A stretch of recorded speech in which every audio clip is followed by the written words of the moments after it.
What's up fellow nerds, I'm your host Dr. McKay and welcome back to my channel. This video is going to be my attempt at a fan fiction episode 1 of a season 3 of Stargate Universe. Now many of you like me loved the concept of Stargate Universe and was very sad when the show ended after only 2 seasons. And apart from the short comic book run of Back to Destiny, we are left hanging on the story after the season's finale. So this video is going to be what I would like to think would happen in a season 3 first episode. So if you like the story and want more like this, please comment and don't forget to hit that like button, don't forget to subscribe to help the channel out. So with all that said though, let's go. Right, so before we get into the story, let me explain the parameters of my story. So the universe of Stargate takes place roughly along the same timeline as real life. So my story will be set in 2024 and take place after the events of the entire Stargate show, and will not include any of the comic books or novels or any of the short stories that came out after the show's runtime. So with the parameters set, here we go. The episode opens up with a montage of events like Stargate Universe did already, showing the discovery of the ship by the Icarus crew, Dr. Rush's discovery of the bridge and the reason for Destiny's construction, and then ending with the crew going into stasis with Eli left alone on the observation deck looking out into space. Fade to black. Fade in. 2014 Earth orbit. A newly constructed BC 304 orbits Earth. The ship is being boarded by the crew, with many supplies being transported into the cargo bays. On the bridge, we see the commander of the ship talking over the view screen with Stargate Command. The crew and the cargo are being transported now, General Carter, as the camera pans to the view screen showing General Samantha Carter, now leader of the SGC, on screen. Understood, Colonel. While the ship is being loaded, let's go over the mission. The Hermes is the latest 304 off the pipeline and is outfitted with the new Asgard power core and fitted with a ZPM. Your mission is to follow the path that the Destiny has traveled throughout the universe and to catch up to her and attempt to rescue her crew. This mission is not without risk, and you and your crew will be away from Earth for many years. You have all volunteered for this mission knowing the risks involved. Once the ship departs Earth and enters hyperspace, you and your crew will enter the newly constructed stasis pods that are aboard the Hermes and sleep for the duration of the journey. The Asgard Core's AI of Thor will set the ship on autopilot and monitor the crew while in stasis. The AI will wake you and your crew roughly 10 years from now when you are approaching Destiny's last known coordinates.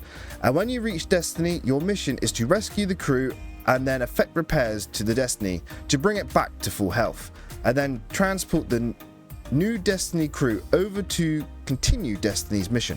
Once your mission is complete, you and your ship, with any of the surviving Destiny crew that wants to return home, are to set a return course and return home. This mission will take years before you return home, so from everyone here and for the crew of the Destiny and their families, we thank you all for your sacrifice. Godspeed, Hermes. The view screen turns off. The colonel then turns and walks to his chair and sits. He then turns to the lieutenant. How we coming with the cargo? The lieutenant replies, complete, sir. All crew and cargo aboard, and engine room confirms all systems green for launch. The colonel then hits the button on his chair and addresses the crew. Crew of the Hermes, this mission is a risky one. Our job is to rescue the crew of the Destiny and repair her so she may continue her mission, but due to how far out in the universe the Destiny is, there is a chance we may never return home. You have all volunteered for this mission and are the best and brightest men and women we could have asked for. Once we enter hyperspace, we will all go into stasis until we reach the Destiny. Many years will have passed when we wake up, but our mission stands. Good luck everyone, and Godspeed. Beep. The colonel turns off the PA. Lieutenant, set a course and enter hyperspace, the colonel utters. The Hermes departs Earth and jumps to hyperspace. Fade to black. 10 years later. The Hermes flying through hyperspace, the ship all dark and quiet as the camera pans throughout the ship. The camera, now looking at the Asgard computer core, sees a blinking light. A hologram of Thor appears and touches a stone on the computer. The ship's lights come on and the ship powers up. The camera pans to a hold where the stasis pods are located. They light up and start to open. The crew, disorientated, starts exiting the stasis pods and assume their roles. The Colonel, now awake and on the bridge, looks out of the window as the ship drops from hyperspace. The ship drops between the void between galaxies, and directly in front of the Hermes, appearing as a small dot, is the Destiny. As the Hermes approaches the Destiny, the ship starts to get bigger within the window, and the Colonel turns to the Lieutenant. "Is that the Lieutenant interrupts. "Yes sir, that's the Destiny. It appears to be adrift, roughly 20,000 light years from the next galaxy. Sensors show no energy readings, sir." The Colonel mumbles, "Are we too late?" The camera pans over the adrift Destiny as the Hermes pulls up alongside her. The Lieutenant turns to the Colonel. "The ship has no life support and no power." "Wait sir, I'm detecting low levels of power coming from within the ship. But it's faint sir, barely registering." The Colonel, curious, radios for a team to be assembled and to beam over and investigate. The camera pans throughout the darkened halls of the Destiny, showing the mess hall, the living quarters, along with other areas of the ship, all dark and quiet. Then suddenly the light of the transporter beam illuminates the gate room as a 6-man team beams to the ship. The team in pressure suits begin to explore the ship, going from one room to the next. Silent and dark, with no signs of life, the team continues to explore, heading towards the power source they detected earlier. After a little while, they arrive at a door. They press the button for it to open, and nothing happens. With the power readings coming from the other side of the door, the team persists and pries the door open, and they enter the room. The room is the stasis room that the Icarus crew reside in. The team walks through the room looking at the pods, with some of the pods still functioning, with their occupants alive, and others not, with the occupants deceased. The team starts to count the pods that are active and find that about 40% of the pods have failed, but the remaining pods are still functional, with the occupants still alive. The team radios the Hermes and reports on the situation. The Colonel, saddened at the losses but also relieved that there are survivors, addresses the crew. "Crew of the Hermes, I report that we have found the crew of the Destiny, and I'm happy to say that most are alive. However, some of the crew did not survive.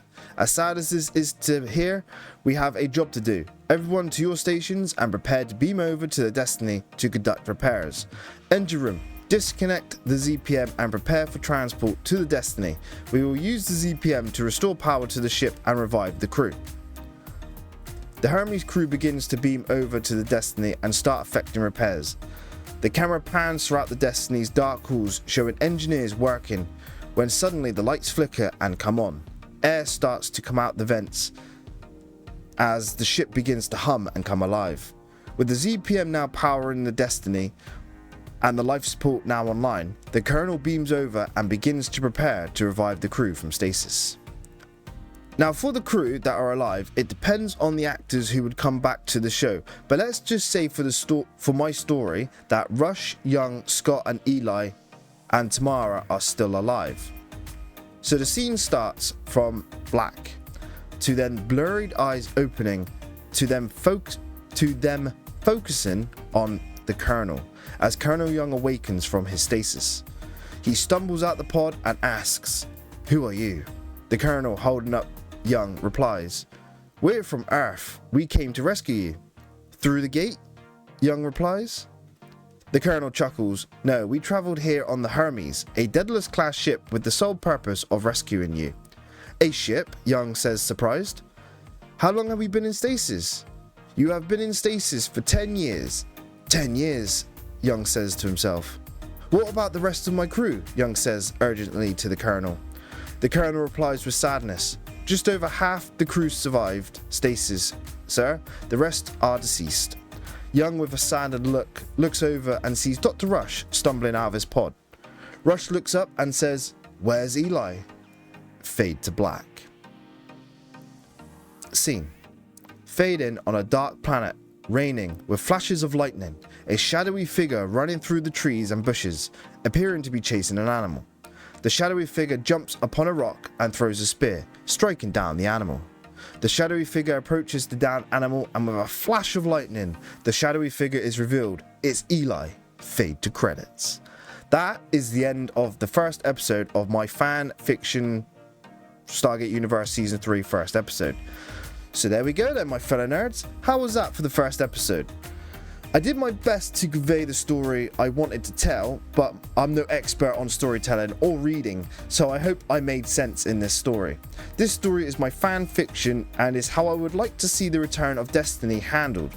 I hope you all enjoyed this story, and if you did and want to see more of my fan fiction stories, please leave a comment about it with your thoughts, and don't forget to like, comment and subscribe. Your support is greatly appreciated. I have been your host, Dr. McKay. Thank you all for watching this video, and I'll catch you all in the next one. Cheers and goodbye. Bye bye.